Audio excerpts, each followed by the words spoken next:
Random thoughts for Valentine's Day 2004. Today is a holiday invented by greeting card companies to make people feel like crap. Welcome back to Boy Party's 25 for 25, where I count down the 25 best films of the past 25 years. This week I'm discussing Eternal Sunshine of the Spotless Mind, the 2004 surreal, romantic, sci-fi comedy drama, you could call it, directed by Michel Gondry, written by Charlie Kaufman. It's one of the great pairings of filmmaker, director, and screenwriter that we're going to have in this list, where two people's sensibilities, one visual, one on the page, come together at a perfect moment and create something really special and lasting. And that's what this film is. This film stars Jim Carrey and Kate Winslet, leading an ensemble cast that also includes Kirsten Dunst, Mark Ruffalo, Tom Wilkinson, Elijah Wood, David Cross. It's a fantastic bunch of actors, some of my favorite people in here. Definitely the performance of Jim Carrey's career, in my opinion, although it has stiff competition. He's one of the great cases of a comedy actor who tried his hand at dramatic acting and just instantly something really incredible was created. Between this and his role in The Truman Show and my personal beloved series of unfortunate events, which comes out the same year as Eternal Sunshine, in which he is really incredible. It's a comedy performance, but it's a really incredible transformation for Carrey as Count Olaf. These are just some really lasting great roles for a guy who was best known for being a silly and loud, goofy comedian. Him and Adam Sandler are really at the top of the pile for me in terms of comedy actors who have delivered incredible dramatic work.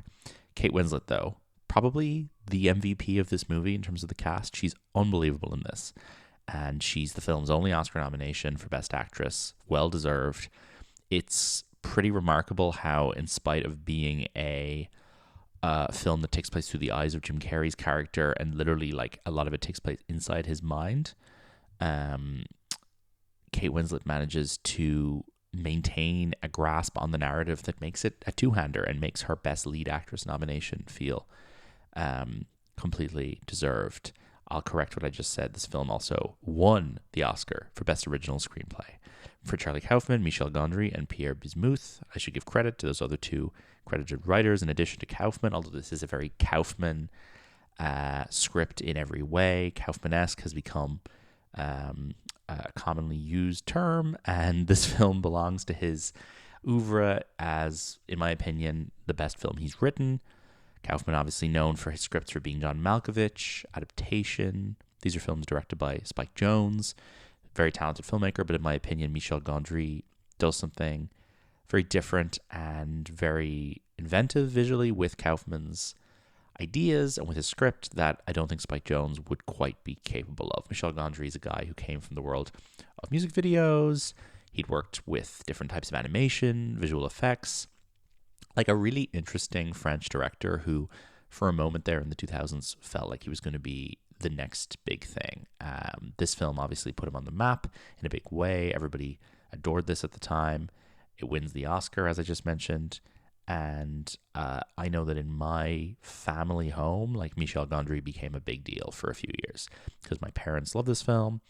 I was a little bit too young to watch it, but they spoke about it really, really positively.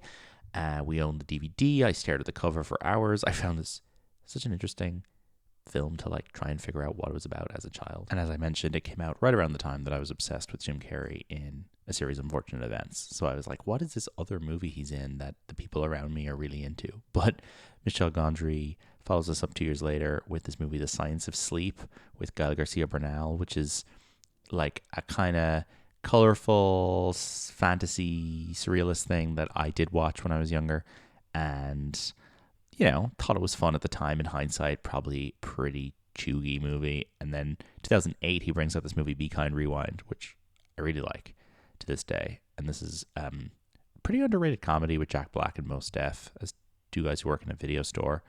All the videotapes get wiped by radiation from a local power plant, and then the two goofy video store clerks have to remake all the movies themselves and convince the locals that these are the real movies. It's pretty fun, definitely a film by and for cinephiles, and I would recommend it. And then he basically tanks his Hollywood career directing the Seth Rogen superhero movie The Green Hornet. And since then, he's basically just worked on like tiny independent films and French stuff that nobody has seen. He directed a Pharrell Williams biopic that was apparently so bad that the studio and him came to agreement in the past few months to just not release the movie, and it has just been canned. And then he worked a little bit on this TV show with Jim Carrey called Kidding, which was on Showtime in 2018 to 2020 and ran for 2 seasons. Really something I was very, very excited for as a big Eternal Sunshine fan, and was so let down by. The show is so bland. It's Jim Carrey as like a Mr. Rogers type kids entertainer. Catherine Keener's in the show, Frank Langella, Judy Greer. It's just so lacking in ideas. Really the most flat, generic type of cable and streaming show that came around in the late 2010s. Like, you know, Flaked with Will Arnett's another one like this, where it's just like middle-aged man struggle without any real creative edge to it. And Kidding is not very good. And Michel Gondry worked on that, and it didn't really go anywhere. But that was him reuniting with Jim Carrey, and what a letdown that was. But in terms of Kaufman, I mean, this is my favorite script of his. I know people who will really vouch for adaptation being John Malkovich. Those movies are great. Schenectady, New York is a film I've never really gotten. I think that might be something I fall in love with later in life, I think. I don't know. It's obviously got some extraordinary performances in it. A lot of my favorite actors are in it. I find it such a downer that I cannot really lock in with it at all. And then Anomalisa, I really liked, thought that was a lot of fun. And then I'm thinking of Ending Things. I genuinely couldn't finish that. I found it so I found it like a really tough watch, which is probably to its credit as a film, but I really did not enjoy anything about it, and I couldn't finish it. And he wrote an animated movie called Orion in the Dark last year, which is pretty charming. I would recommend it if you want to entertain some kids. But anyway, Eternal Sunshine of the Spotless Mind. For me, the peak of Gondry, the peak of Charlie Kaufman, and the peak of Jim Carrey and Kate Winslet, and some of the other people in it too. This movie starts with Jim Carrey's character on Valentine's Day, and he decides to call in sick to work and take a train out to Montauk, to the beach. And when I was single and lonely in my early 20s, I really enjoyed this scene. I would watch this on Valentine's Day. I found it incredibly cathartic to watch someone spend Valentine's Day this way. And to be honest, I still find it really cathartic to think that any day I wake up, I can phone in sick to work and just get a train to the beach. And I can. We all have free will to do that. But it is this incredible, fantasy, I guess, ideal situation where someone gets on a train and runs into a kind of curious stranger. In this case, Kate Winslet's character. Her hair is a really wacky color. She's a little bit, offbeat and weird in a way that is very endearing, and especially in the early 2000s was very in vogue, I feel like. This is a type of woman that people were absolutely falling madly in love with in media in the early 2000s. And to be honest, I feel like I knew people like this. When I was a child, there was a lot of adults around who were like these two characters, and there was a lot of couples who reminded me of Jim Carrey and Kate Winslet in this movie. And for that reason, I find the version of a relationship this movie depicts to feel very 20 years ago, but very real life, which is great and is part of the reason that I love it so much. And it represents a very specific 2004 version of culture and romance and relationships that I enjoy a great deal. Hi. Sorry? I just said hi. Hi, hello. Hi. Okay, if I sit closer? How far are you going? Rockville Center. Get out. Me too. Really? What are the odds?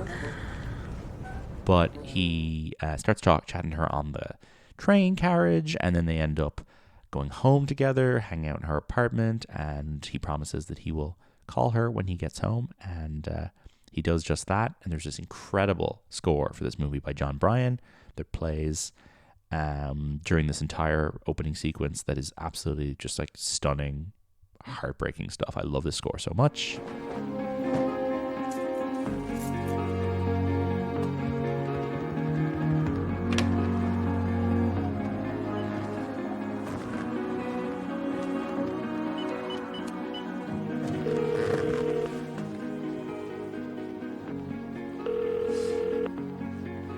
so long? I just walked in.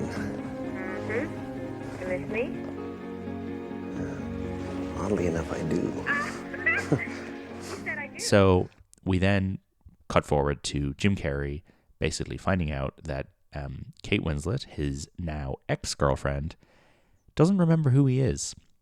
She has had all memories of him erased. And this is the premise of the movie. A great Charlie Kaufman pitch. What if you could erase memories of your ex and forget they ever existed? And this is what Kate Winslet has done. She no longer, her name's Clementine, by the way, great name. She no longer remembers who he is. He runs into her and she doesn't recognize him, and he's devastated by this. And he gets a tip off from mutual friends that she's had this procedure done. So he goes to confront Tom Wilkinson, who is the scientist, doctor man who has conceived of this procedure. And Tom Wilkinson explains to him what's going on. You should not have seen this. I apologize.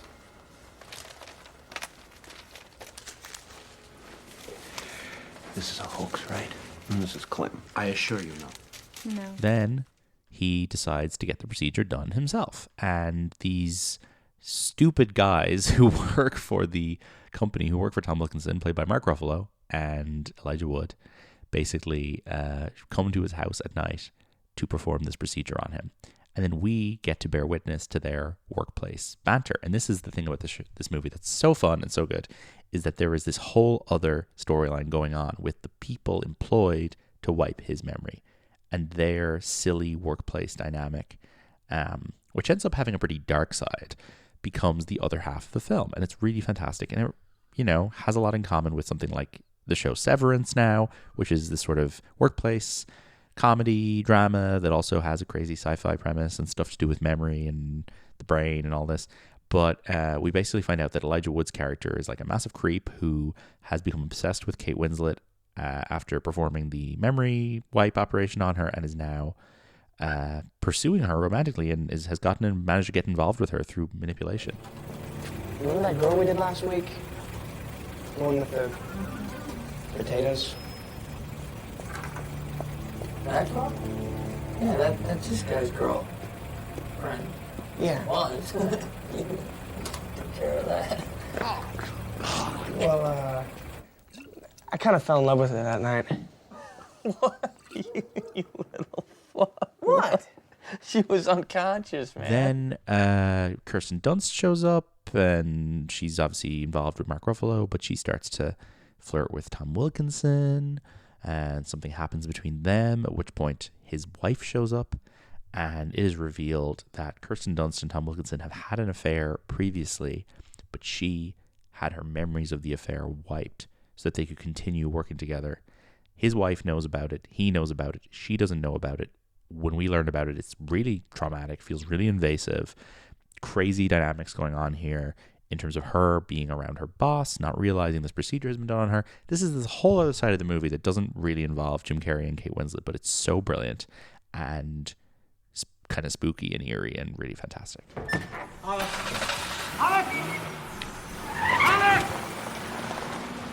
Wait, Hollis.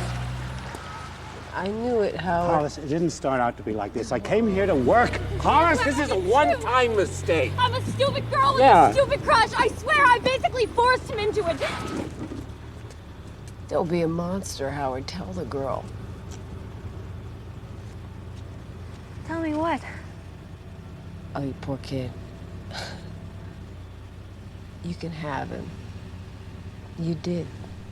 And Kirsten Dunst and Mark Ruffalo and Tom Wilkinson play these scenes so brilliantly. Tom Wilkinson, obviously revered for his work in Michael Clayton and In the Bedroom, but for me, this is up there with those performances. He's really phenomenal in this. We basically then just have this entire stretch of the movie where Jim Carrey and Kate Winslet are kind of interacting with each other within the space of his memories. There's stretches of the movie where they become depicted as children because he's trying to find places in his memory to hide Clementine so that he will remember her when he finishes the procedure. Some of this stuff is so moving and like so melancholy that I almost can't watch it. Like I have to skip certain scenes because I find the stuff with them as kids like really viscerally upsetting. The way that like memories of a relationship as an adult intersect with memories you have of your parents as a child, this stuff like makes me feel sick. which is completely to the credit of the film and of the script, at how well it works on me. But it is so devastating. I find it tough to rewatch.